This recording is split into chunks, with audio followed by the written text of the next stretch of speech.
24 दिसंबर 1999 Indian airlines की flight IC-814 Kathmandu से दिल्ली के लिए रवाना होती। हम सबको लगता है कि हम इस कहानी को अच्छे से जानते हैं क्योंकि धुरंधर फिल्म जो अभी हाल में आई है उसमें भी इस कहानी का जिक्र है। लेकिन क्या वाकई हम इस कहानी को उतना सच में जानते हैं जितना फिल्मों में दिखाया जा रहा है? विमान में सवार थे लगभग 190 लोग, जिनमें यात्री और क्रू सदस्य भी शामिल थे। और आतंक के वो 7 दिन जिसने पूरे भारत की सांसें रोक दी थी। कहानी का अंत 3 कुख्यात आतंकवादियों की रिहाई के साथ हुआ था। लेकिन क्या हो अगर मैं आपसे कहूं कि ये कहानी का सिर्फ एक हिस्सा भर है, जो हिस्सा हमें बताया गया? क्या हो अगर मैं आपसे ये कह दूं कि उस विमान के अंदर एक और कहानी चल रही थी, एक ऐसा राज जो अगर सामने आ जाता तो शायद कंधार कांड की पूरी तस्वीर ही बदल जाती। एक रिपोर्ट में दावा किया गया है, इस पूरी घटना पर सवाल खड़ा किया गया है। दावा यह है कि IC-814 का अपहरण एक बार नहीं हुआ था बल्कि 2 बार हुआ था। ये एक ऐसी थ्योरी है जिसे दशकों तक दुनिया की नजरों से छुपा कर रखा गया। आज हम उसी छुपे हुए पन्ने को पलटने की कोशिश करेंगे। नमस्कार, मेरा नाम है रोहित कौशिक और आप देख रहे हैं अनकवर। चलिए पहले जल्दी से उस कहानी पर नजर डालते हैं जो हम सब जानते हैं। 24 दिसंबर 1999 शाम करीब 5 बजे जैसे ही IC-814 भारतीय हवाई क्षेत्र में दाखिल होता है, हरकत उल मुजाहिदीन के 5 नकाबपोश आतंकवादी कॉकपिट में घुस जाते हैं। विमान हाईजैक हो चुका था। अपहरणकर्ताओं ने पायलट को हुक्म दिया कि विमान को लखनऊ नहीं बल्कि लाहौर ले जाया जाए। कम ईंधन की वजह से विमान को अमृतसर में उतारने के लिए मजबूर किया गया। यहाँ भारत के पास एक मौका था, लेकिन कुछ रिपोर्ट्स के मुताबिक फैसले लेने में हुई देरी ने अपहरणकर्ताओं को बेचैन कर दिया। इसी घबराहट में उन्होंने एक यात्री 25 साल के रुबीन कात्याल को बेरहमी से चाकू से गोदकर मार डाला। विमान को ईंधन तो नहीं मिला, लेकिन वो अमृतसर से उड़ान भरने में कामयाब हो गए। कुछ ही घंटों बाद विमान लाहौर पाकिस्तान पहुंचा, लेकिन वहां भी उसे रुकने की इजाजत नहीं मिली और वहां से उसे दुबई की तरफ मोड़ दिया गया। दुबई में एक और बड़ी घटना हुई।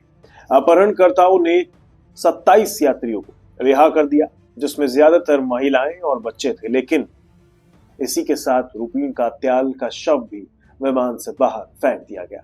अमृतसर में हुए हमले के बाद उन्होंने रास्ते में ही दम तोड़ दिया था।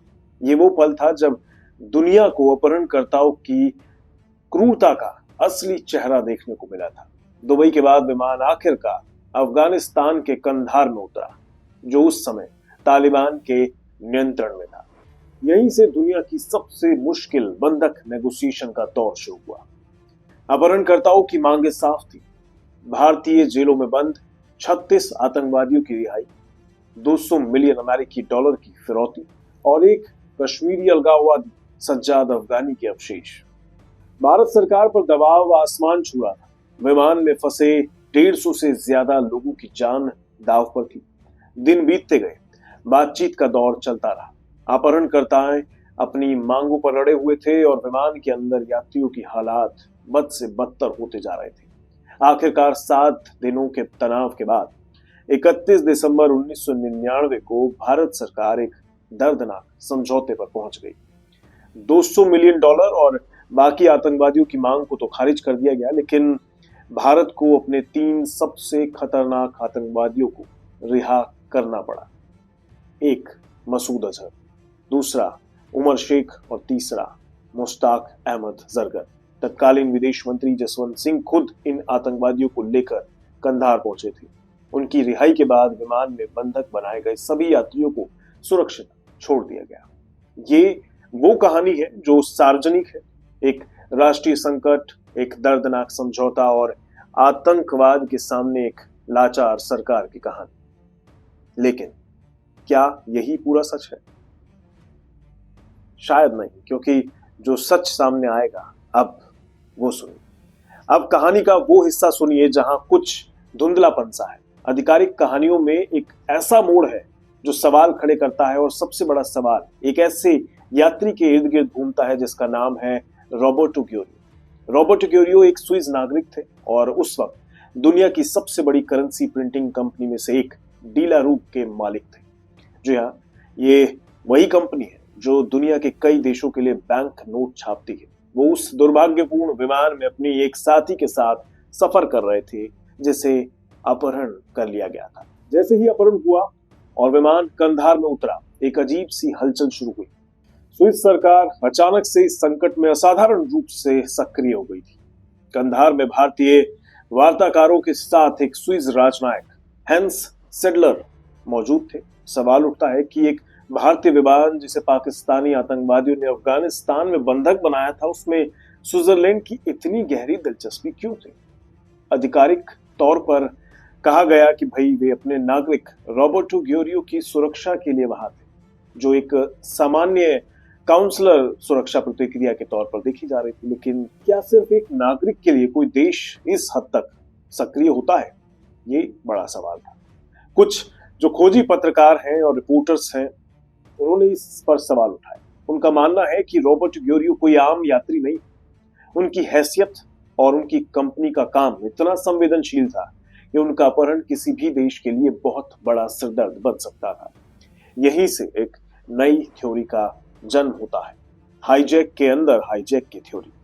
सबसे बड़ा राज अब यही खुलता है कि कुछ रिपोर्टर्स और सूत्रों ने एक चौंकाने वाला दावा किया, जिसने कांधार कांड की कहानी को एक नया मोड़ दे दिया।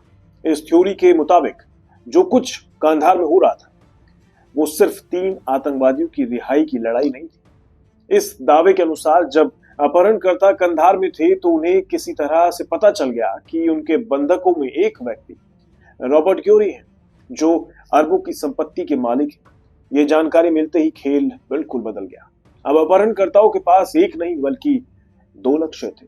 पहला लक्ष्य वही था जो दुनिया जानती थी, भारत सरकार पर दबाव डालकर अपने साथियों को छुड़वाना। लेकिन दूसरा लक्ष्य एक गुप्त एजेंडा था, एक दूसरा अपहरण जो विमान के अंदर ही चल रहा था। इस थ्योरी के अनुसार अपहरणकर्ताओं ने रॉबर्ट ग्योरी के लिए एक अलग और बहुत बड़ी फिरौती की मांग शुरू कर दी थी।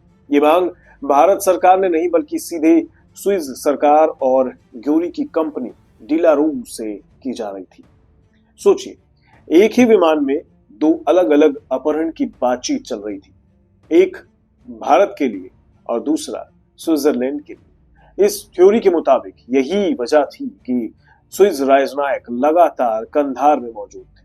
वे सिर्फ अपने नागरिक की सुरक्षा सुनिश्चित नहीं कर रहे थे उस समय, बल्कि पर्दे के पीछे एक बहुत बड़ी फिरौती पर बातचीत कर रहे थे। ये थ्योरी बताती है कि आतंकवादियों की शुरुआती मांग में जो $200 मिलियन की रकम शामिल थी, वो शायद ग्योरी के अपहरण से ही जुड़ी हुई थी। बाद में जब ये मांग हटा ली गई तो कई लोगों ने माना कि भारत की सख्त प्रतिक्रिया के कारण ही ऐसा हुआ होगा। लेकिन ये वैकल्पिक थ्योरी कहती है कि ये मांग इसलिए हटी क्योंकि ग्योरी के लिए एक अलग सौदा पर्दे के पीछे तय हो रहा था। अगर ये सच है तो इसका मतलब है कि भारत सरकार को शायद पूरी तस्वीर पता ही नहीं थी, या उन्हें जानबूझकर अंधेरे में रखा गया था। हो सकता है कि भारतीय जो वार्ताकार थे सिर्फ मसूद अजहर और दूसरे आतंकवादियों पर ध्यान दे रहे थे, जबकि असली खेल कहीं और ही चल रहा था। अगर हम एक पल के लिए इससे डबल हाईजैक वाली थ्योरी को सच मान भी ले तो इसके असर बहुत गहरे हैं। पहला, ये पूरी घटना में एक अंतर्राष्ट्रीय साजिश का एंगल जोड़ता है। ये सिर्फ भारत की सुरक्षा में चूक का मामला नहीं रह जाता, बल्कि एक ग्लोबल शतरंज की बिसात का एक खेल बन जाता है, जहां एक अमीर व्यक्ति की जान की कीमत 3 खूंखार आतंकवादियों की रिहाई से भी ज्यादा हो सकती है क्या? दूसरा, ये भारत सरकार के फैसले पर भी नई रोशनी डालता है। क्या भारत पर सिर्फ यात्रियों को बचाने के लिए ही नहीं बल्कि एक शक्तिशाली विदेशी नागरिक के लिए चल रही गुप्त बातचीत का भी दबाव था? क्या इस दूसरे अपहरण ने भारत को आतंकवादियों की मांगों को मानने के लिए और मजबूर कर दिया था? ये थ्योरी कंधार में तालिबान की भूमिका को भी और पेचीदा बना देती है। तालिबान सिर्फ एक मेजबान नहीं था, बल्कि वो 2 अलग अलग अपहरणों की निगरानी कर रहा था और शायद दोनों से फायदा उठाने की कोशिश में भी था। इसके अलावा कुछ और भी अनसुलझे सवाल हैं जो आज तक कायम है। जैसे एक लाल बैग का रहस्य है।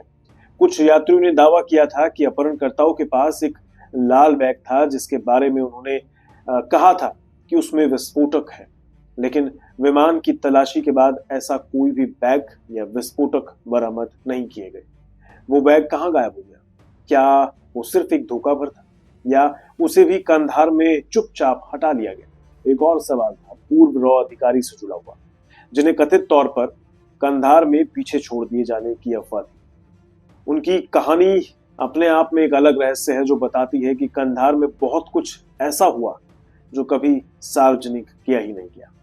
तो हमारे सामने दो कहानियां हैं। एक वो कहानी जिसके अनुसार भारत ने अपने 150 से ज्यादा नागरिकों की जान बचाने के लिए एक मुश्किल और दर्दनाक फैसला लिया और 3 आतंकवादियों को रिहा कर दिया। ये राष्ट्रीय सुरक्षा और मानवीय संकट के बीच एक कठिन चुनाव की कहानी है। दूसरी कहानी एक थ्योरी जो दावा करती है कि ये सिर्फ आतंकवादियों की रिहाई की कहानी नहीं रह जाती, बल्कि हाईजैक के अंदर हाईजैक की कहानी थी, जिसमें एक अमीर स्विस नागरिक, एक गुप्त फिरौती और अंतर्राष्ट्रीय दबाव शामिल था। ये एक ऐसी कहानी है जो इशारा करती है कि भारत को शायद एक ऐसे खेल में मोहरा बनाया गया था जिसके सारे नियम उसे शायद पता ही नहीं थे। आधिकारिक रिकॉर्ड में डबल हाईजैक का कोई जिक्र नहीं है। ये एक अनसुलझा रहस्य बना हुआ है जो कुछ खोजी रिपोर्टर्स और सिद्धांतों में जिंदा है। सच शायद उन 7 दिनों के अंदर में कहीं दफन हो गया है। क्या हम कंधार कांड की पूरी सच्चाई जानते हैं या इतिहास का सबसे अहम पन्ना अब भी हमारी नजरों से कहीं छुपा हुआ है?